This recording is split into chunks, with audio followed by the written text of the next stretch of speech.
Making an offer on a home can be nerve-wracking, especially if you don't know what to expect. So hopefully you're working with a great real estate agent who can help you, and here is how the process should work. First, you need to determine your offer price, and this can be done by looking at comparable sales in the neighborhood and the area.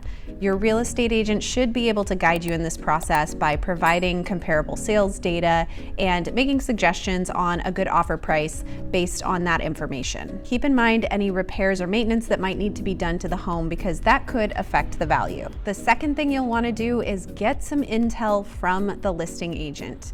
Your real estate agent should be able to get in contact with the listing agent and find out some information about the seller, such as where they're moving to, when they plan to move, and help you craft a good offer that would be acceptable for the seller. They can also find out if there are any other offers on the table because that will determine whether or not you need to be more aggressive or less aggressive in your offer.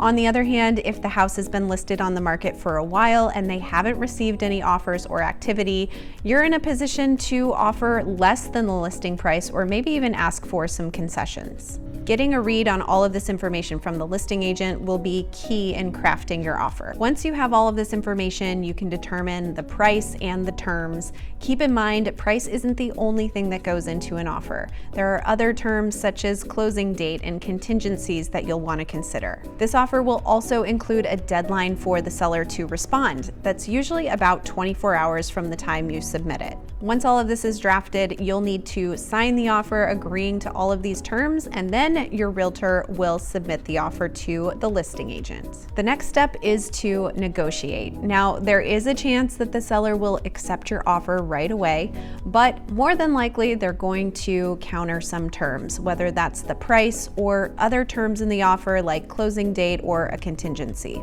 Your real estate agent will communicate this with you and determine what you guys are flexible with and go back to the listing agent and hopefully come to an agreement.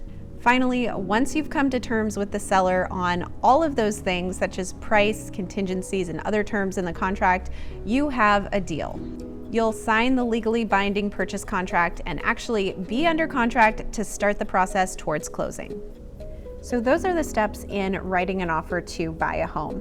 Hopefully you're working with a great real estate agent that's able to guide you on all of these factors and make it a smooth process for you.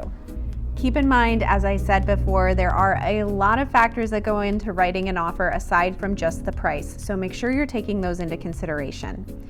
If you're starting the home buying process and you want some more resources, check the description below. We have a link to set up a time for a discovery call, as well as some first-time home buyer resources, and a link to search for homes on the MLS. Thanks for joining me on this video. I'm Caitlin McKegg with the Desert Dreamers team.